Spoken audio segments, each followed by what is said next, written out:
అవునండి. పి గన్నవరంలో Telugu Desam party, Janasena party ఉమ్మడి అభ్యర్థిగా తెలుగుదేశం పార్టీ నిర్ణయించినటువంటి సరిపెళ్ల రాజేష్, మహాసేన్ రాజేష్ తాను పోటీ నుంచి తప్పుకోవాలనుకుంటున్నాను అని ప్రకటించిన తర్వాత ఇది హిందూ సమాజం, ఆ హిందూ సమాజంలో కొన్ని కుల సంఘాల విజయంగా చూడాలా, లేదు తనను సపోర్ట్ చేస్తున్న మీడియా అయినటువంటి సాక్షి, టీవీ9, ఎన్టీవీ, 99 టీవీలలో ఎప్పుడైతే చంద్రబాబు నాయుడు గారు ఉమ్మడి అభ్యర్థిగా సరిపెళ్ల రాజేష్ ని ప్రకటించారో ఆ రోజు నుంచి ఈ రోజు వరకు అతనికి వ్యతిరేకంగా కథనాలు, డిబేట్లు, ప్రచారాలు చేస్తూ గతంలో ఎప్పుడో ఏదో అన్నాడు, హిందువులను అవమానించాడు, హిందూ దేవతల్ని తోలనాడాడు అనే విధంగా వీడియో క్లిప్పులు ప్రసారం చేస్తూ హిందువులను రెచ్చగొట్టి తద్వారా మహాసేన్ రాజేష్ పోటీలో లేకుండా చేయాలి అని అనుకుంటున్నటువంటి జగన్మోహన్ రెడ్డి గారు వైఎస్ఆర్ కాంగ్రెస్ పార్టీగా విజయంగా మనం చూడాలా అని కనుక ఎవరైనా ప్రశ్నించుకుంటే ఖచ్చితంగా సమాజాన్ని కులాలుగా, మతాలుగా, ప్రాంతాలుగా విడగొట్టి ఆ విడిపోయిన సమాజంలో రాజకీయ లబ్ధి పొందుతున్నటువంటి జగన్మోహన్ రెడ్డి గారి విజయంగా మాత్రమే దీన్ని మనం చూడాల్సి వస్తుందండి. రాష్ట్రంలోని ఉద్దండులు, హెమాహేమీలు ఆర్థికంగా, సామాజిక పరంగా, రాజకీయంగా బలీయ శక్తిలో ఉన్నటువంటి వాళ్ళందరూ గత 4.5 ఏళ్లుగా జగన్మోహన్ రెడ్డి గారి దాష్టికాలకి, ఆయన చేస్తున్నటువంటి అణిచివేత ధోరణితో ఉన్నటువంటి పరిపాలనకి లొంగిపోయి, భయపడిపోయి ఇంటికి మాత్రమే పరిమితమైన సమయంలో అప్పటి వరకు జగన్మోహన్ రెడ్డి గారి పార్టీలో పనిచేసి జగన్మోహన్ రెడ్డి గారు ముఖ్యమంత్రి కావాలని కలలుగాని పోరాడినటువంటి మహాసేన్ రాజేష్ జగన్మోహన్ రెడ్డి గారు ముఖ్యమంత్రి అయిన తర్వాత ఆయన పరిపాలనలో బడుగు బలహీన దళితులకి జరుగుతున్నటువంటి అన్యాయాలకి, అక్రమాలకి, బడుగు బలహీన వర్గాల ధన మాన ప్రాణాలకి గ్యారంటీ లేని సమయంలో ఆ పార్టీలో కూడా దళితుల ఓట్లు పొంది సమాజంలో అన్ని వర్గాల ఓట్లు పొంది మంత్రులుగా, ఎమ్మెల్యేలుగా అధికారాన్ని వెలగబెడుతున్నటువంటి దళిత జాతికి చెందినటువంటి నాయకులందరూ నోరెత్తలేని సమయంలో కేవలం ఒక సామాన్య కార్యకర్త అయిన మహాసేన్ రాజేష్ దళితులకి, బడుగు బలహీన మైనారిటీ వర్గాలకి, సమాజంలో ఉన్న పేద ప్రజలకి జరుగుతున్న అన్యాయాలకి ఎదురొడ్డి జగన్మోహన్ రెడ్డి గారిపై పోరాడుతూ జగన్మోహన్ రెడ్డి గారు చేసే దాష్టికమైన పరిపాలన ఎప్పటికప్పుడు ప్రజలకు తెలుపుతూ నిలువరించే ప్రయత్నం చేసిన మహాసేన్ రాజేష్ ని ఎట్టి పరిస్థితుల్లోనూ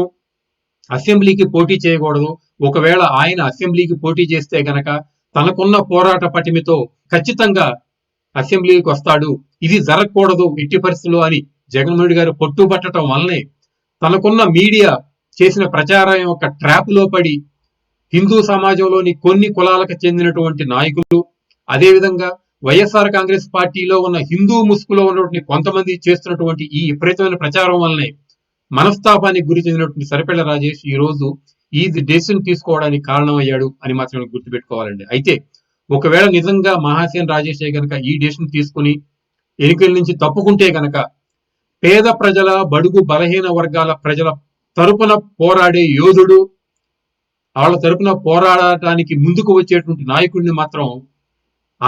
ఆంధ్రప్రదేశ్ సమాజం మిస్ అవుతుందని మాత్రం మనం గుర్తుపెట్టుకోవాలండి. ఎందుకంటున్నానంటే మహాసేన్ రాజేష్ ఏదైతే వీడియోల్లో హిందువుల్ని, హిందూ దేవతల్ని విమర్శించాడు అని చెప్తున్నారో అది ఆయన చేసింది 7 సంవత్సరాల క్రితం, అంటే 2019 ఎన్నికలకు ముందు. ఆ సమయంలో తాను ఉన్నది వైఎస్ఆర్ కాంగ్రెస్ పార్టీ అభిమానిగా, పార్టీ సభ్యుడిగా, జగన్మోహన్ రెడ్డి గారి అభిమానిగా, ఎట్టి పరిస్థితుల్లోనూ జగన్మోహన్ రెడ్డి గారు ముఖ్యమంత్రి కావాలి అని చెప్పి శ్రమించినటువంటి వ్యక్తిగా. ఆ సమయంలో ఆయన చేసిన వీడియోలో గనక ఈ రోజు హిందువులకి తమ మనోభావాలు దెబ్బతిన్నాయి అని గనక అనుకుంటే మరి 2019లో అదే మనోభావాలు దెబ్బతీసినటువంటి సరిపెళ్ల రాజేష్ సపోర్ట్ చేసినటువంటి జగన్మోహన్ రెడ్డి గారికి, జగన్మోహన్ రెడ్డి గారి పార్టీకి ఎలా ఓట్లేశారు, వాళ్ళని ఎలా ఎమ్మెల్యేలుగా, మంత్రులుగా, ముఖ్యమంత్రులుగా చేసుకున్నారు అని గనక మనం ప్రశ్నించుకుంటే ఖచ్చితంగా ఈ రోజు జగన్మోహన్ రెడ్డి గారు వేసినటువంటి కుట్రలో హిందూ సంఘాలు, కొన్ని కుల సంఘాలు పావులుగా అయినాయి అని మాత్రం ఇక్కడ మనం చెప్పుకోవాలి. మరీ ముఖ్యంగా ఒకవేళ 7 ఏళ్ల క్రితం సరిపెళ్ల రాజేష్ హిందూ మనోభావాలు దెబ్బతినే విధంగా మాట్లాడాడు అంటే దానికి కారణం ఏంటి, దాన్ని ప్రేరేపించింది ఎవరు సరిపెళ్ల రాజేష్ ఆ విధంగా మాట్లాడటానికి కారణభూతులు అయ్యారు అని ఏ రోజైనా గాని ఈ కొంతమంది కుల సంఘ నాయకులు గాని, కొంతమంది హిందూ సమాజంలో వాళ్ళు గాని, వైఎస్ఆర్ కాంగ్రెస్ పార్టీలో ఉన్న హిందువులు గాని, బీజేపీలో ఉన్న హిందువులు గాని ఆలోచించారా అని గనక ఆలోచిస్తే ఆ రోజున వైఎస్ఆర్ కాంగ్రెస్ పార్టీలో ఉన్నటువంటి కొంతమంది హిందూల ముసుగేసుకుని రూపాయలు ఇస్తే మాలమాదిగా ఆడపిల్లలు ఏమైనా చెయ్యొచ్చు అని అసభ్యంగా మాట్లాడితే సమాజంలో జరిగే ఏ చెడునైనా ఎదిరించే స్వభావం ఉన్నటువంటి సరిపెళ్ల రాజేష్ దానికి ప్రతిఘటిస్తూ అంతే రీతిలో మీరు ఇలా గనక మా ఆడబిడ్డలంటే మీ ఆడబిడ్డలను కూడా అంటాం, మీ దేవతలను కూడా అంటాం అని ఆవేశంగా మాట్లాడిన మాటకి ఈ రోజు గత 4 ఏళ్లుగా తాను అనేక సార్లు క్షమాపణ చెప్పుకున్నటువంటి విషయాన్ని ఈ హిందూ సంఘాలు మర్చిపోయినాయా? తాను ఎమ్మెల్యే క్యాండిడేట్ గా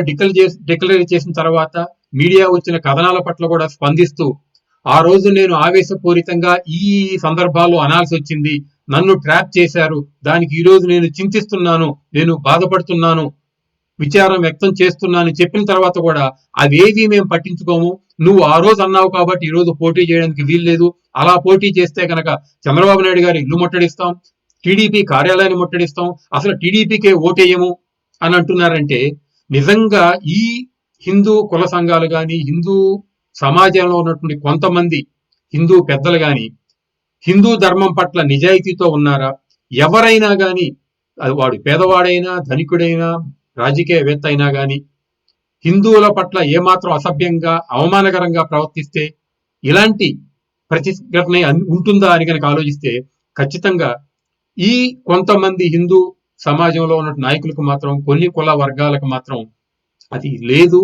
వాళ్ళు తప్పుగా ప్రవర్తిస్తున్నారు అనిపిస్తుందండి. ఎందుకంటే వీళ్ళకి నిజంగా హిందువుల పట్లే గనక ఒక అంకిత భావమే ఉంటే అవమానిస్తే గనక ఎవరైనా ఊరుకోను అని అంటే గనక మరి గతంలో తిరుమలలో వెంకటేశ్వర స్వామికి 7 కొండలు అక్కర్లేదు 2 కొండలు చాలు అన్న నాయకుడికి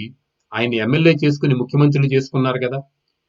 ఈ అన్యమతస్థులు ఎవరైనా కానీ తిరుమల వెళితే హిందూ సాంప్రదాయాన్ని గౌరవిస్తాం అని ఒక డిక్లరేషన్ మీద సంతకం చేయాలి అన్న నిబంధన ఉన్నా కానీ ఆ నిబంధనని జగన్మోహన్ రెడ్డి గారు అనేక సందర్భాల్లో అనేక సంవత్సరాలుగా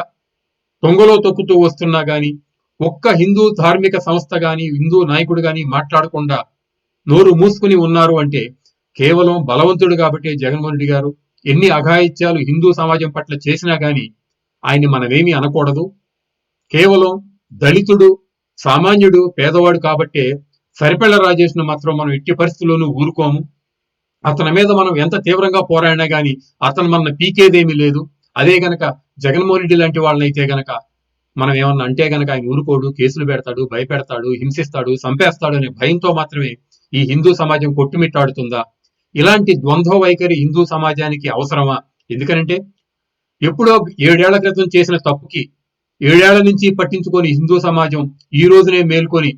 అతను క్షమాపణ చెప్పినా గానీ ఒప్పుకోము అంటున్నారంటే మీరు రాజకీయ కుట్రలో పావులుగా లేరా అని మీరు గుర్తుపెట్టుకోవాల్సిన విషయం ఉందండి. అయితే ఒక విషయం ఏంటంటే ఖచ్చితంగా మహాసేన్ రాజేష్ ని అసెంబ్లీలో పోటీ చేయకూడదు, అసెంబ్లీకి వెళ్ళకూడదు అనుకుంటే మాత్రం పేద బడుగు బలహీన వర్గాల తరపున పోరాడేటువంటి ఒక వ్యక్తిని మాత్రం మనం ఇంటికే పరిమితం చేస్తున్నాం. ఇది సమాజానికి మంచిది కాదు అనే విషయాన్ని మాత్రం ప్రతి ఒక్క పౌరుడు మాత్రం గుర్తుపెట్టుకోవాలి.